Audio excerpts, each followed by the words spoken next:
Hi, loves, and welcome to the With Love Always podcast, a podcast to help you live the life you were created for. We are your hosts and your friends, Bree and Marissa, and we're so grateful you're here. We pray you listen and leave feeling more inspired, encouraged, and uplifted. Hey guys, welcome back to another episode. We are so grateful, as always, that you are joining and tuning into this episode today. For today's topic, we are diving all into the topic of confrontation, how to have those really tough but so necessary conversations in your life. So this, as always, every single episode is inspired by real life things that either I'm going through currently or had just gone through or Marissa's gone through. And in light of some confrontational conversations I had recently, it made me really reflect on the deep importance and value of having the conversations that are often so uncomfortable, but so needed, so necessary, and so refining in your life. And I think when I was talking with different friends and mentioning that I wanted to do an episode on confrontation, it really made me realize how afraid so many of us, including myself at one point in my life, was of confrontation. I think we associate confrontation or those hard, more challenging conversations as something to be avoided, as something to be afraid of, as something to be in fear of. But if there's anything that I've learned, confrontation is not only necessary, but it can truly be one of the most loving expressions that we provide for our friends, for our coworkers, for our significant other, partner, whoever it may be. And so if you are in just need of encouragement over a hard conversation that you feel like you need to have, or a big moment with a friend or anybody in your life, a coworker, whatever it is, and this episode is so for you. And I pray that we can just help encourage you and guide you through how to have loving, affirming, life-giving confrontation. So with all that said, let's just jump right into the idea of confrontation. So my first just kind of overarching advice that I really deeply encourage when it comes to confrontation is, I think if you who are listening to this episode, if you already have a scenario in mind or a person in mind or a thing on your heart in mind that you feel like needs addressing in your life, I imagine that very thing or confrontation or whatever it is for you in this moment is something that might either be bringing a lot of pain, might be bringing a lot of hurt, might be bringing a lot of fear, might be bringing a lot of these kind of negative emotions. I think that is why confrontation is ultimately so scary, because it is likely uncomfortable. It's bringing up emotions for you that feel hurtful. It's maybe the reason why you have hurt feelings, or the reason why you're avoiding someone, or the reason why you don't feel welcomed into a conversation or into a room with this person. Like, I imagine there's a lot of really big and just kind of tough, not fun emotions that you're navigating when you are thinking of confrontation in your life. And it might sound so simple, but it truly has been one of the most transformative things for me in reframing my perspective and mindset towards confrontation. And that is ultimately allowing the source of your confrontation to be love and leading confrontation in love. Something that I always personally adopt, and just the framework that I choose to carry going into a conversation, or even recognizing and bringing awareness in my heart that, whoa, I'm feeling the heaviness of a certain way towards a certain thing or a certain person or a certain circumstance, that this heaviness is not going to go away until I address it or until I bring it up. I can't keep just shoving this under the rug. So the first thing that I do is setting my sight on bringing this up in love and leading this in love. And truly what I mean by that is the way that I see it and the way that I've seen it and the way that it's allowed me to be more fearless when it comes to confrontation is thinking about it this way. I love, insert the person, too much to allow resentment to build up in my heart. And when I frame it that way of, oh my gosh, I love this friend so much, or oh my gosh, I love my partner so much, or oh my gosh, I love this coworker so much, or this family member so much, that I refuse to allow 1% of resentment to start building up in my heart. I refuse to have this like inner sting towards them over something that might be so small and might feel so insignificant, but the thing is when we have felt hurt even by 1% in our lives, it is just a guarantee that it's just going to snowball, and that percentage of resentment is only going to continue to grow. And so when you can first and foremost identify that there is a cause for resentment, or there's been a cause for hurt, or there's been a cause of discomfort, reminding yourself and speaking over yourself and over the relationship you have with this person of, wow, I love this person too much to allow resentment to be present, to allow resentment to build a barrier, to build a divide, and also to allow resentment to multiply in this relationship with this person. Because that's the thing, it is guaranteed to multiply. And so whenever you can just first and foremost start off the framework of your intention behind the confrontation of leading in love and loving this person so much that you're not going to avoid the confrontation, that for me has truly just been so revolutionary.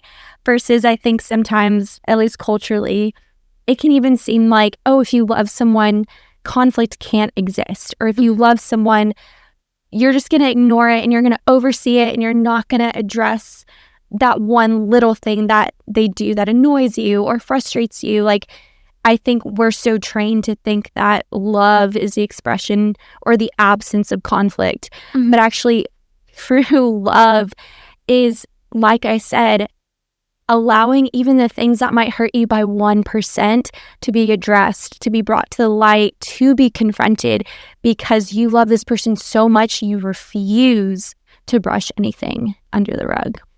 But yeah, with all that said, I mean, I know that confrontation and conflict, like I said, it's a really hard subject to navigate. And I think all of our relationships with it is so different. And that's where I would love to just hear from you, Marissa, especially from the perspective of, I think the types of conflict you're navigating, even in marriage, are so different than maybe the conflicts I'm navigating right now as a single woman. So we'd love to hear from you what your relationship with conflict and confrontation looks like.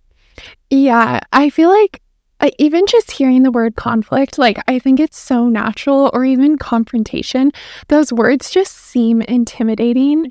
And I feel like, and I know you're probably very much this way, like we're such peacemakers and we just like, I just want everyone to be happy and to feel loved. And so for me, it is really, I think, natural to just kind of almost want to avoid conflict. But I think it wasn't until like a few years ago, and I think getting married or even just being in a serious relationship has really reframed my whole perspective on the importance of navigating conflict and embracing confrontation. And so I think it used to be something that was so like stress inducing for me, and now I'm a lot more comfortable with it.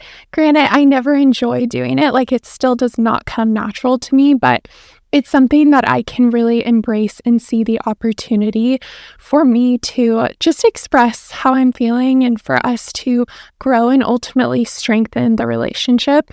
And I will say, something that's really helped is just seeing other people confront me in a really positive way and seeing how much I've just embraced that, but also felt so loved by that. I mentioned like leading in love, because I feel like good confrontation feels so loving, because I'm like, wow, a friend could have just, decided. It would have been so easy for them just not to bring this up, and they would have had like a little bit of resentment, even if it's something minor. But when they actually are vulnerable and express their emotions and tell me like, hey, I just want you to know this has been hard for me, I feel so like honored that they would trust me to like share that with me and allow me to make it right and make it better, and an opportunity for our relationship to grow. So I've really seen the relationships where we lean into confrontation and communication in that way, they have become the strongest and ultimately the most loving, and just relationships that I can really trust and feel so safe in. So I'm so excited about this episode, because I think it's something you have to kind of learn how to do. It's really hard to just know how to confront people well or even receive confrontation well, but it does definitely get easier, and it's something that I am currently in the midst of working on. Yes, and something that I think will always be like a work in progress in, because for as much as I imagine us both like have grown in equipping ourselves with the ability to confront things in a very beautiful, healthy, and just like loving way. It doesn't take away from the fact that it is always going to be kind of daunting because it really does go like against the grain of, I think, what we all want. Like we all want to feel and experience that peace. We all want to be like, I don't know, like in loving joy with other people and those around us. And when something's off, like it's just not fun. Yeah. But like I said, like we've shared, it's like that's why we want to equip you guys with what we've learned through confrontation of how it really can be this beautiful opportunity to love someone and be refined by someone, or you refining someone else in a way that is so life-giving, and just kind of like breaking that narrative that confrontation is this horrible thing or it's this dividing thing. Actually, it can be so unifying and so restorative, and to what Marissa said, makes you love someone that much more because you've confronted something. So Yeah. with all that said, another really, really big transformative thing for me that I not only go into believing, but also express when I approach confrontation is assuming the best of someone. And so I think oftentimes, at least in patterns of my life previously, when someone would hurt me or whatever it may be, like it could be something so incredibly small or it could be something absolutely so big. And of course, depending on who you're confronting, like I think you ultimately know the motives in the heart of that person. But let's say it's someone you do love, like a friend, a family member, a partner, a spouse, whoever it is, a coworker, whatever it may be.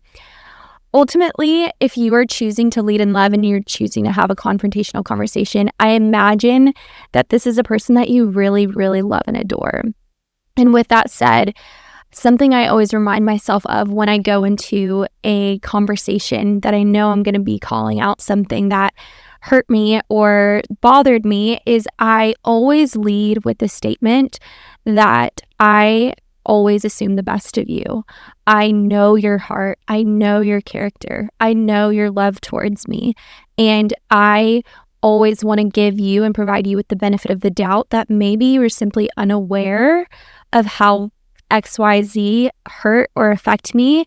But because I believe the best of you and I know that you love me so much, and I assume that your intention was not to hurt or harm me, that is also equally why I'm bringing it to your awareness that I was hurt in this moment because of fill in the blank, whatever that looks like for you.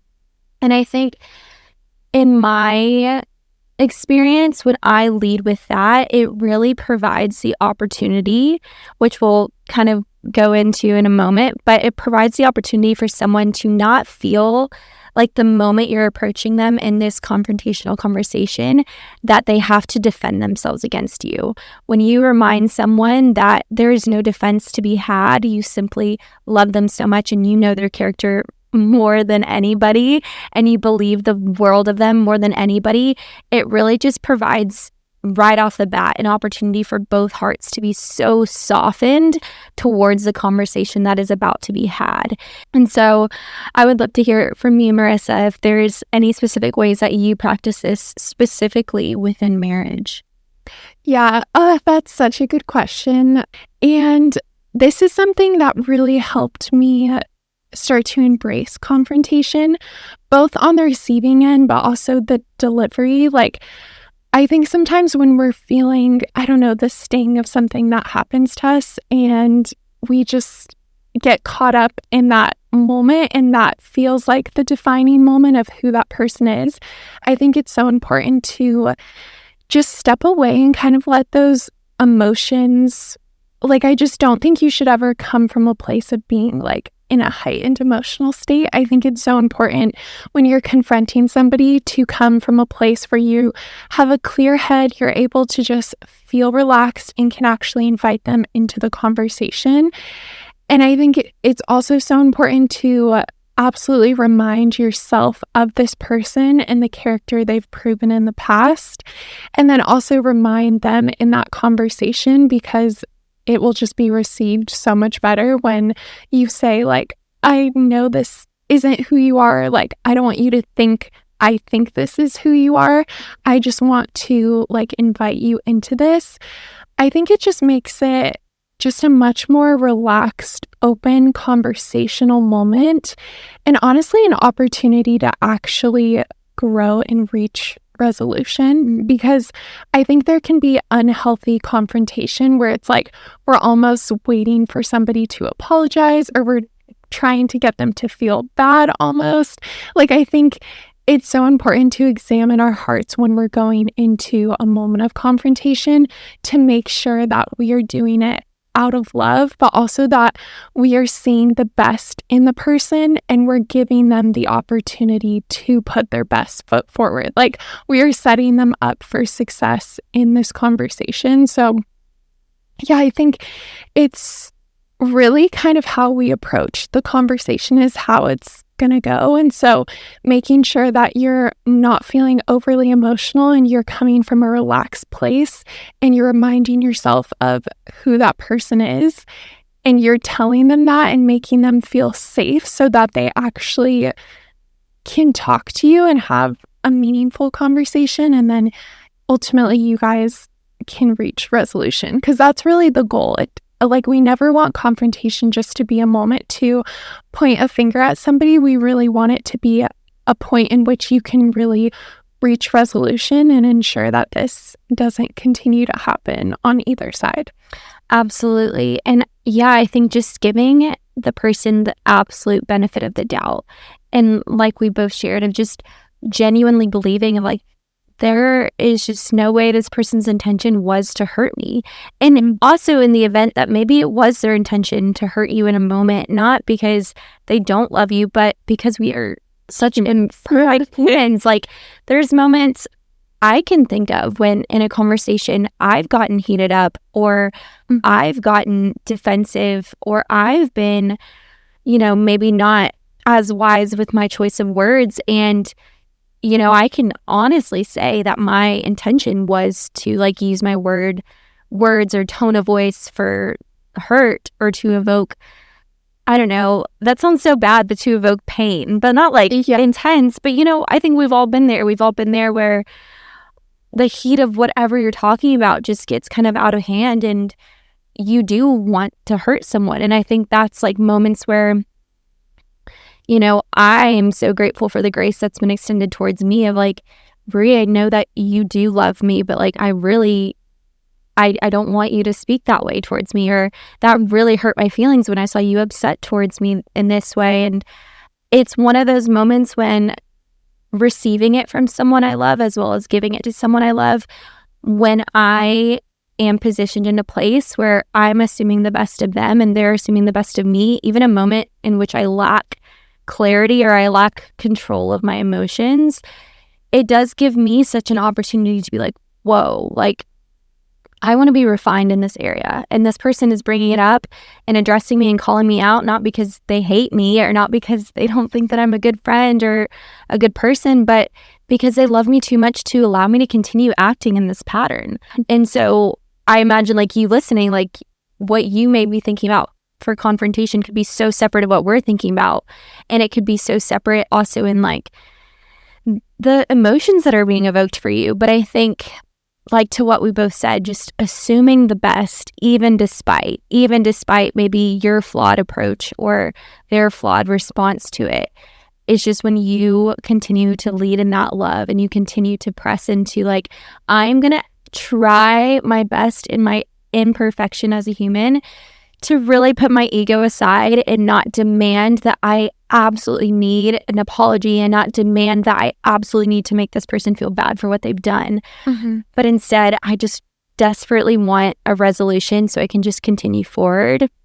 And I think that's where it really leads into my next point in confrontation, and that is releasing your defense.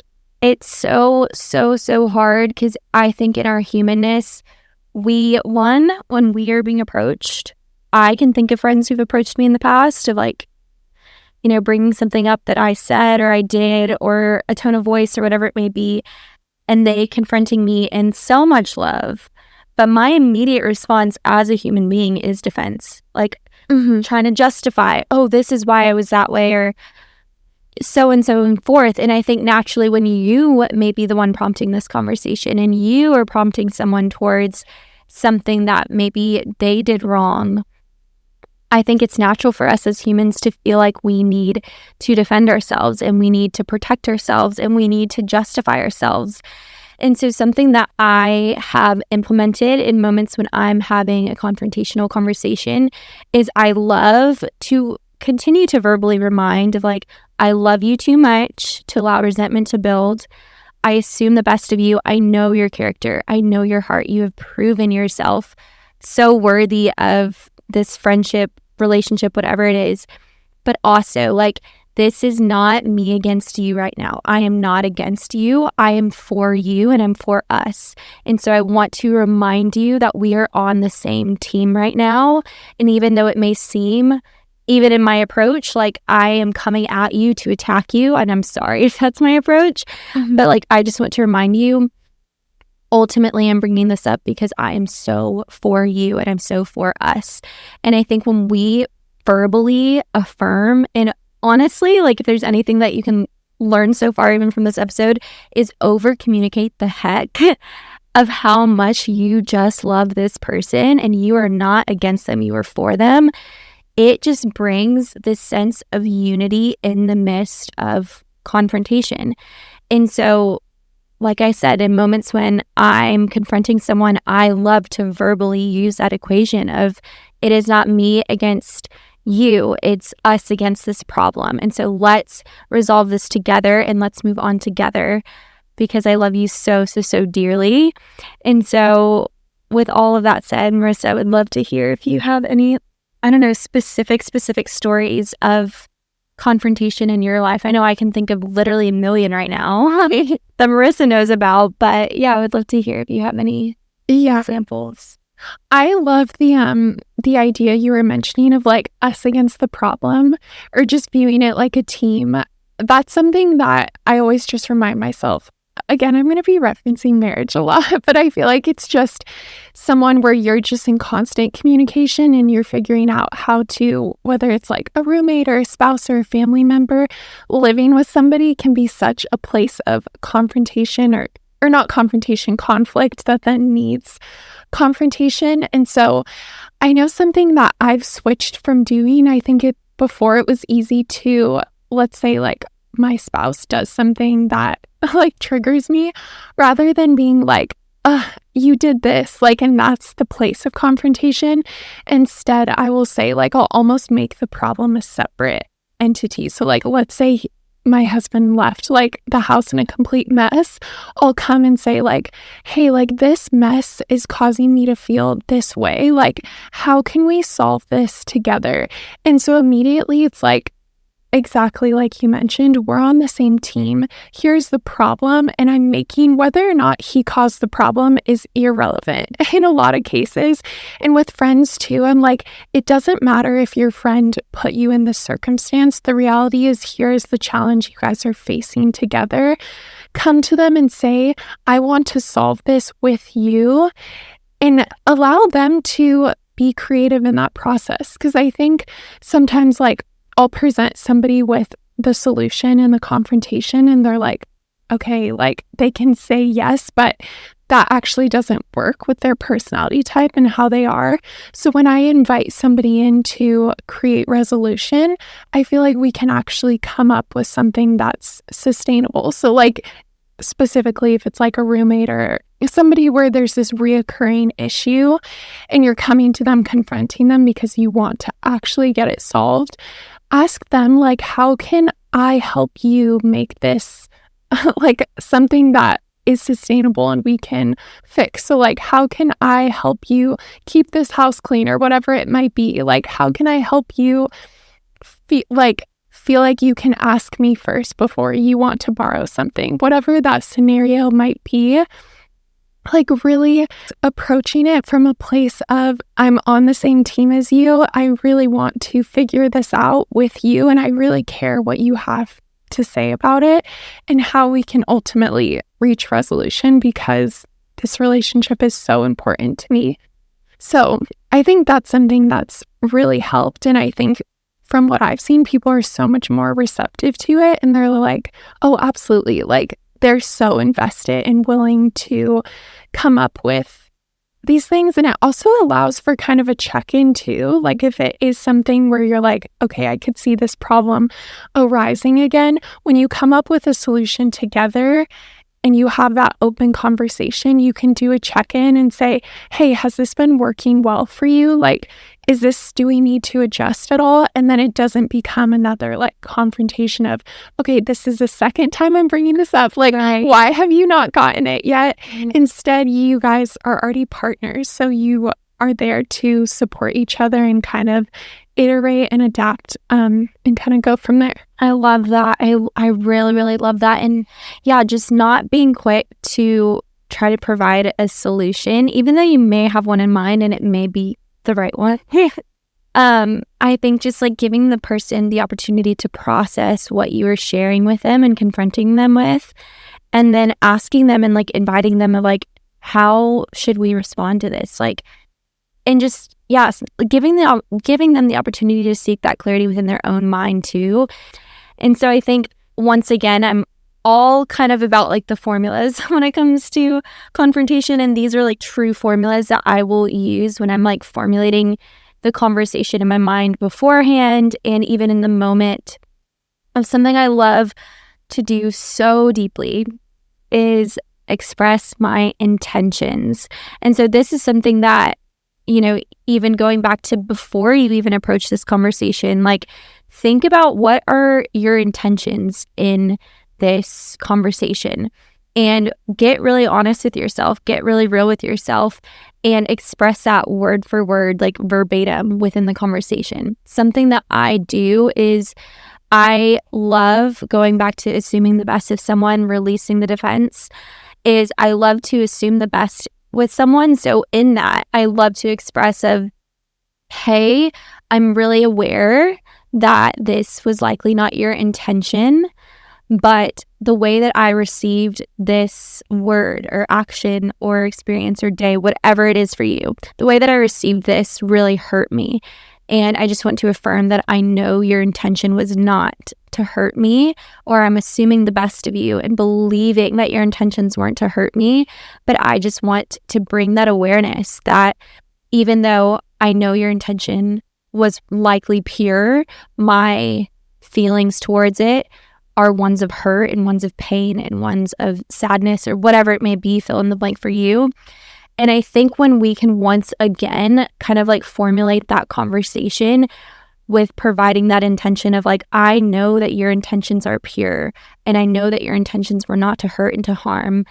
But even in the midst of, I have to be honest with myself and I cannot dismiss and I cannot invalidate the fact that it hurt me. And I cannot invalidate that whether it's merited or whether it's even like a trigger or like even an irrational response. I know in my life when I've seen myself get upset over something someone's done and I'm almost painfully aware that I have no reason I should be upset other than I was just triggered. Mm-hmm. I still have to have the humility to go before this person and be like, hey, I know this was so minor and I know this wasn't your intention.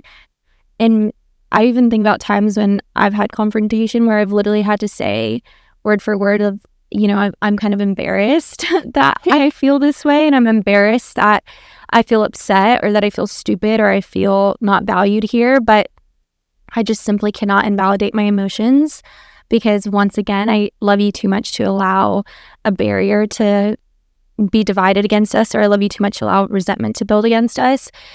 And so this is how this made me feel. And I think when we kind of follow that formula of, you know, kind of like piecing together every single part of confrontation we talked about, it really leads to this ultimate statement that provides the other person on the receiving end or you on the receiving end that understanding of like, okay, it's once again not us. It's not you and you against the problem. It's us against what we are facing right now. For me, I mean, I'm thinking of about a million instances in this moment, but I'll actually share an instance of a friend who approached me and essentially like one of my best friends, we went on this trip together and funny enough, it was like a couple months later, actually, when we were on the phone together, and she started bringing up something with me that I could tell she was nervous to bring up with me, but she referred to like a conversation we had on a trip we went to like 3 months prior. And I remember she was just kind of approaching the conversation of saying like, Brie, I literally love you so much that I want to bring this up to you because for whatever reason, I am just repeating this conversation over and over and over again in my head. And I'm repeating a statement that you said over and over again in my head. And I don't want that statement to hang over you. I don't want that conversation to be something that I think about, even if it's infrequently. And so I feel silly saying this, but like when you told me this on our trip 3 months ago, it really hurt me. And I just didn't like the way that you said that. And I remember when like this specific instance, like I remember the specific conversation and I remember the specific thing that I'd said. And I think what was so mind blowing in receiving it of like, I was shocked because I honestly don't think anyone has ever approached me in confrontation by saying, I love you so much that I refuse to allow resentment to build up in my heart. And like, I really have this best friend, like the world to owe, because that is like a form of confrontation and a tool that I learned from her.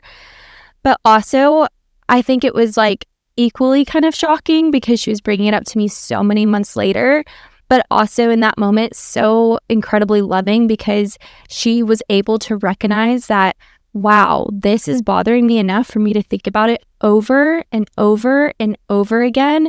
And this is something that in the back of her head is going to continue to persist unless she takes action and unless she ceases that thought to exist.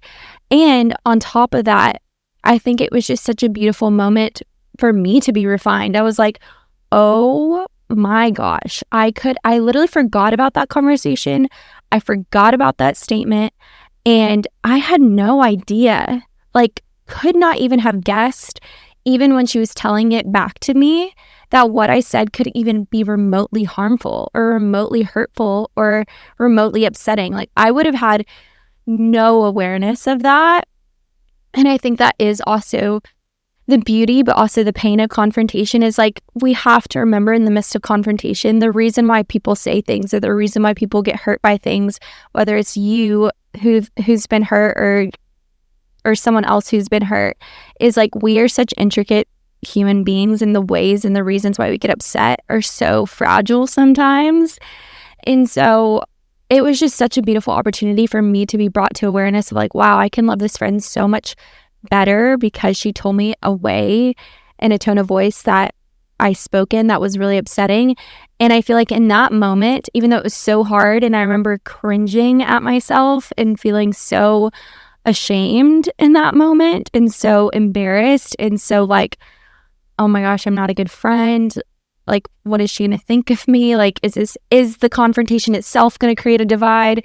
And she just kept reminding me of like, Brie, I just love you so much. And like, you've been released. Like, you have been like forgiven before we even had this conversation. I just needed to bring it up, not because I need you to apologize now 3 months later, but because I just need to vocalize it and it needs to be set free. And I think that was like the most beautiful form of confrontation. And honestly, I feel like the ultimate framework for how I wanted to approach confrontation moving forward.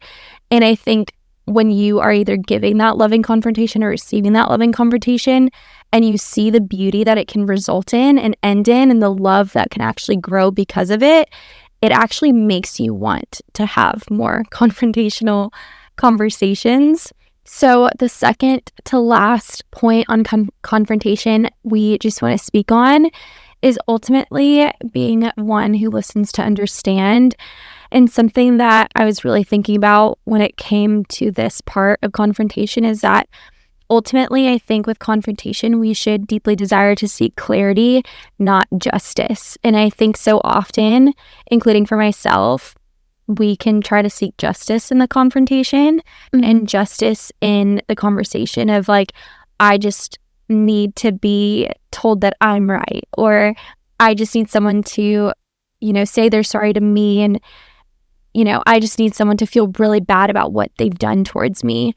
But when we can just reframe it of like, I just want to genuinely understand their perspective in that moment. I just want to genuinely understand what is the source of like maybe why this person is repetitive in this pattern in their life that is hurting me. Like, I want to have equal compassion for the way that I have been hurt and for the way that I'm hurting, and also extend that compassion to this person, extend that grace to that person of, man, like I said earlier, we are such intricate human beings. Like, there's 1,000 reasons why we all do the things that we do. There's 1,000 reasons why I'm hurt by something that's so small that someone else would never even consider being hurt by. And there's reasons why people use the tone of voice and use the words that they do in moments when they're upset, like as a weapon for evil. Like, there's it's so intricate. And I think when we can get really honest with ourselves and like recognize the intricacies of why we all act as broken humans sometimes, and we seek to understand that, and we listen to understand their perspective, not to receive it just to validate ourselves, but to receive it in order to validate and understand this person, it once again, kind of compounding on everything we've talked about, just allows you to continue to assume the best of that person, continue to release that defense, and continue to lead in so much love. And I think when it comes to listening to understand, that really requires you to put your ego aside, put your own feelings aside for a moment, and really allow this person to be the first person that you're loving in this conversation. I think naturally as humans, we love ourselves first. Like, we are number one in our world. And going into something that's hard, like I said, you can be so fixated on, how do I feel? How did this make me feel? How am I doing? But whenever you actually kind of swap that order for even a moment in the conversation of like, it's not just about how I'm feeling or how I've been hurt, but also I want to experience and express that this person in this moment, in your heart and in your intention, has actually been put before me and is above me. And I'm going to put my ego aside to listen, to understand their perspective. I think that also just creates such a loving environment and tension behind confrontation that I think it just, it really releases like this pressure that we can put on ourselves when we're just like driven by anger or frustration or hurt. And I know for myself, like, the more that I try, even if it's searching so hard for reasons why I love this person in the moment, the more that I try, the more that I find the reasons why I do love them so much, even despite whatever confrontation we are approaching. I also love that gives such an opportunity for growth on both ends, because I feel like if we just never confronted people, it's like they would keep doing those things, or it's almost like you can't blame them, because how would they know any better? Mm-hmm. Like, I don't know, even like the example is just so beautifully displaying like how your friend handled that. And again, like, most people have great intentions. I know you did in that conversation. So you would have no idea that you like needed to refine this area. Like, there's just so many things. We just grow up in a certain environment and we get used to communicating in a certain way. And I think we just forget that certain people are going to receive it differently. And I know I'm always just so grateful when somebody communicates how they received it. And I've even had friends where they're like, I didn't take it this way, but I just want you to know, in that moment, in that room, somebody else could have received it this way. And I just want you to be aware of that and mindful. Mm-hmm. And I am so grateful, because that is such an opportunity of growth for myself. And then that is something we also can extend to people, where we can just communicate how it was received. And they can discern that on their own, if that was the way they wanted it to be received or not. It just is such a great way for us to all just grow together, because you don't know unless somebody actually takes the time to express their feelings. And I think it's so easy with cancel culture and all of that to just, if somebody messes up, we just write them off, and we don't even tell them why we write them off, and we just ghost a friend or leave somebody hanging. And I am just so grateful for the people that take the extra moment to communicate how they're feeling, and they give me the opportunity to redeem myself. And so I think we just have to do that with other people. I love that so much. I think that's so beautiful. And I think that also brings us to our last point is I cannot encourage enough. And it's so hard. Once again, I think all of this is just so hard in its own way. And that's why we say it's such a muscle. But ultimately, going into confrontation, being so aware that you do not need to seek healing from others. I think a huge part of confrontation and a huge part of any hard conversation or circumstance or topic or whatever it is being aware that a lot of the way that you may be feeling is something that you have to take ownership of. And a lot of the reasons why, someone may act a certain way towards you is also something they have to take ownership of. And there are so many circumstances where, yes, an apology is so needed. It's so necessary. But in the same breath, being so aware that you do not need someone to heal you. It's more so your responsibility to take ownership of the things that trigger you. It's more so your responsibility to recognize that nobody is going to be able to perfectly treat you, talk to you, speak, act towards you in the way that you may be seeking in that moment. And like I said, that's never to invalidate your pain. That's never to brush things under the rug. But I think something that I practically do when I am having a uncomfy conversation with someone and I realize I've been triggered or I realize something they said upset me is I will once again verbally say I'm sorry that I'm expressing this in this moment, but I also want you to be made aware that I'm aware I need to take ownership of this, and I'm aware that this is my insecurity to navigate, and I'm aware that I was triggered by you saying this because of my own insecurities and my own past hurts and my own pain and experiences in my life. And that is why this comment or this action or this circumstance or this conversation is hurting me. But I am taking ownership of my response and I am taking ownership of my emotions.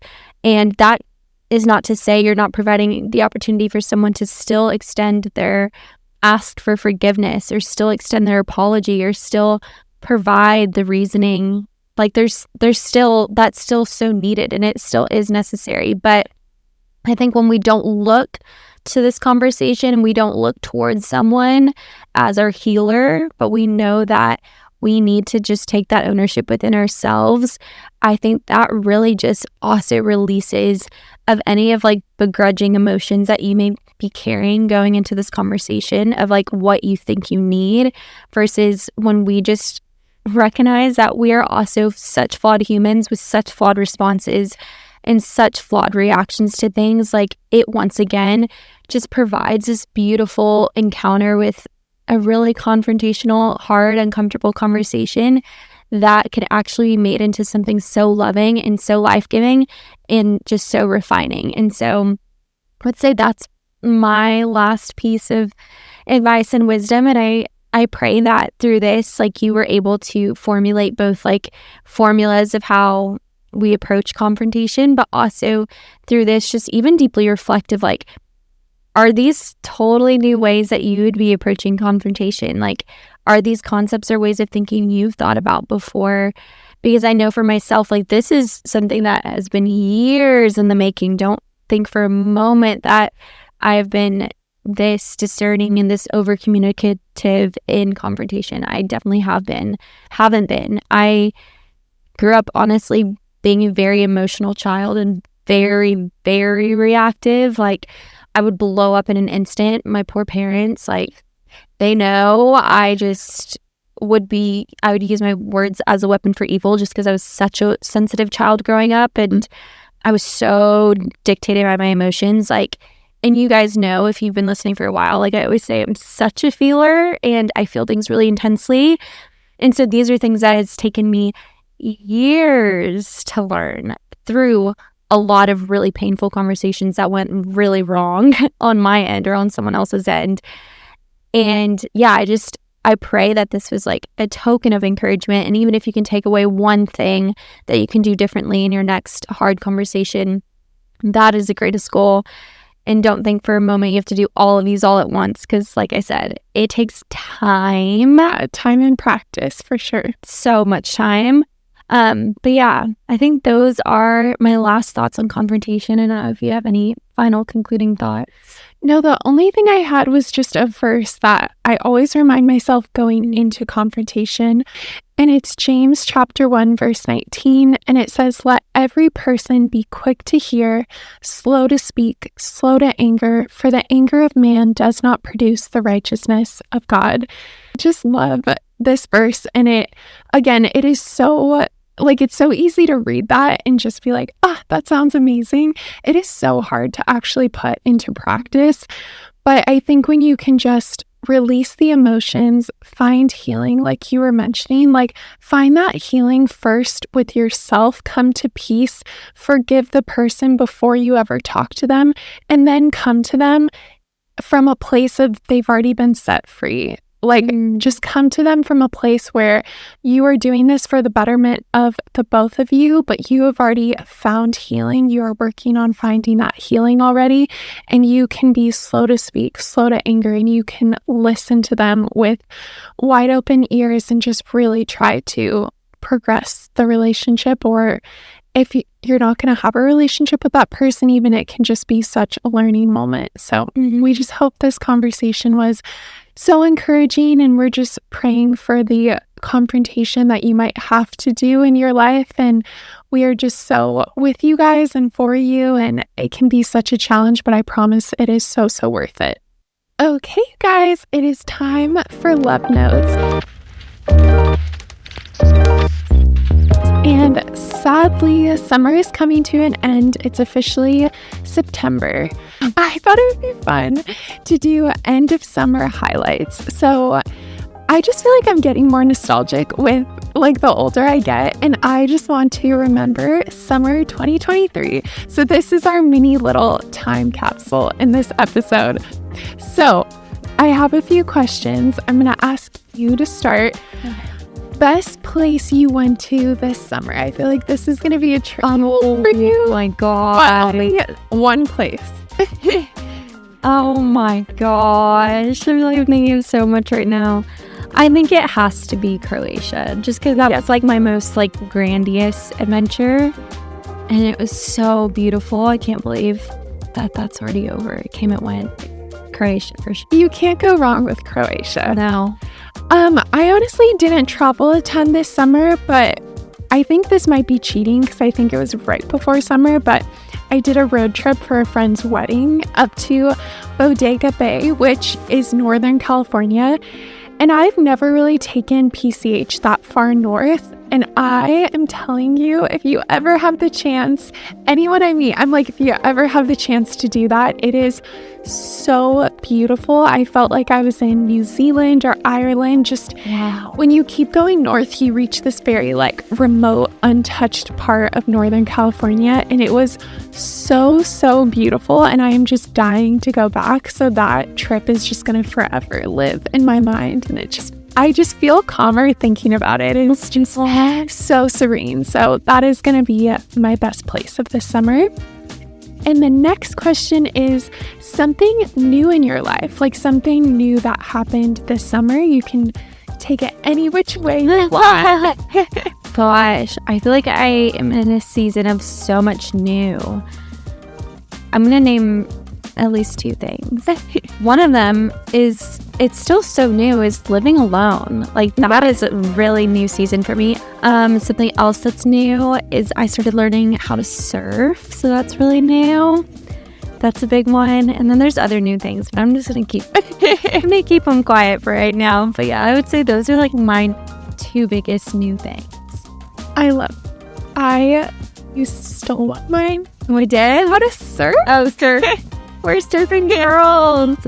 Yeah, that was something that's been new, and I really hope it like stays and becomes such a part of my life. I really that is my intention, is that I really want like elements of this summer to really just like stick past. I don't Like, I just don't want things to be a little summer fling in my life. Yeah. I'm like, I really hope this carries through. So yeah, I definitely think surfing has been so fun, and I love that we haven't surfed together yet. That We need to do that before. but it is funny that it was kind of separate, but like we both felt like this is something we needed to do. I So know. love that. It's so cute. Okay, best meal you had this summer. Oh my gosh. I feel like every single day in Croatia was my favorite meal ever. I can think of a specific meal we had when we were in Croatia on the island of Vis. And I mean, literally, I mean it. Every single meal there I had was like one of my favorites. But this one specifically, I just remember the seafood was out of this world. Like, we got this seafood platter, we got Aperol spritzes, and I just went to town. Like, it was like all the seafood I could ever dream of, like octopus and squid and I can't even remember like what fish it was. It was just so incredible, and thinking about it right now makes me literally so hungry. But I think that was like one of the best meals I had this summer. I just can't even imagine the food. I actually am choosing one that's so random, but it's become kind of like a staple for me. I'm not sure if I've talked about this yet on the podcast, but Whole Foods sandwiches just have been hitting different. No way. I crave this sandwich. Since you guys asked, I'm going to share my order. I don't know if anyone cares, but they make like homemade bread there. And so I get whatever looks like the fluffiest, like freshest, like sourdough bread. And then this is so basic, but it is so perfect, like on the beach, a turkey sandwich. I grew up having turkey sandwiches. My mom would always make that. So it's so nostalgic. Turkey sandwich with mustard, avocado, arugula, red onion, and then they have this like vegan garlic aioli spread. Oh man. Toast it. It is so good. I crave this sandwich, and I have yet to make it. Like, I've tried making it, and it is just nowhere close to that. Oh my gosh, I need to go. Yes. Oh, it's so good. Anyway. So delightful. Okay. Day you would like to relive. What day comes to mind? Think about, so last weekend, my weekends are so confused. I went to San Diego for the first time, and I went to La Jolla and just like experienced like the beauty of San Diego, and I've heard the world of it, but I actually got to like go there in person, and I would relive one of the days from that weekend just because I feel like it was such a magical weekend of going to the beach and watching surfing and getting lunch and kind of just like exploring and seeing like the magic that people always say San Diego is. So I would say that is a day I would love to relive. Oh, that's so sweet. I feel like that is a day you could totally relive. I'm gonna say when we visited John's family in Missouri and had a day on the lake, and we were just like outside all day in the sunshine. There was the most beautiful sunset, and we were just doing like lake activities and wake surfing all day long, and I think it stayed light out till like 8:30. I don't think we got back till probably like 8 or 9. It was just such a like the epitome of summer day, and just being with family and having fun, and just, I don't know, the sunshine and the sunsets. It was just so much fun. So I would 100% relive that day again and again. It was so fun. That's so cute. Okay, last question is something you learned this summer. It can be lighthearted. I feel like I've learned a lot. Yeah. I know you said it could be lighthearted, but I feel like mine is a little deeper. I think just like so much has just changed for me. Like, living alone was a huge thing, and so many other things that have followed. And I think it's just like God just always reminding me, like, just trust me. That is all that I'm being asked at any given moment in my life, when I don't know what the next step looks like, when I have a desire but I don't know how it's going to happen, and when I'm unsure of things and trying to figure things out on my own. It's like, I just feel like God has told me so much this summer, hey, just stop and trust me. And that has been like the momentum of my summer, the theme of my summer, of just trusting God with the areas of my life that feel really unknown or feel really scary or feel like not definite in. And I think I've just seen God show up so much the more that I've just trusted him with a lot of really big next steps in my life. So yeah, that's definitely a deeper one, but something that's been like I said, the theme of this summer for me. I love that. That's such a beautiful one. Mine, I feel like, is kind of similar to that. I was just going to say, like, I think I've really learned how to be more present. I think for me, I'm so inclined to just be so focused on the future, and I'm always just praying for the future and so focused on what God could be up to in the future. And I think same thing, he's just been reminding me to just sit and be present. And I think prior, like earlier in the year, it was almost like sit and be still. But I felt like this summer it was sit and enjoy, like bask in these moments and truly just like enjoy. And I don't know, like have the freedom to just be so aware of what's happening and finding him in all of the little in between moments and just finding joy in the little moments, I think has been so fun. So yeah, just kind of trying to like refresh my perspective and going into a new season, just know, like being so expectant that he's just going to continue to show up. I just need to seek him and look for him and just be so aware of like what's happening, because I think it's really easy. We can just look ahead and in an instant miss it. So I just want to be so aware of that. That's so beautiful. I love that. Well, that's the end of our episode. We love you guys so much, and we will see you in our next one. Bye. Bye. Thank you so much for listening. We pray this episode was encouraging and life-giving. If you found it valuable, please share it with a friend, leave a review, and subscribe. And be sure to follow us along over on Instagram at With Love Always Podcast. Signing off with all of our love always, Bree And Marissa.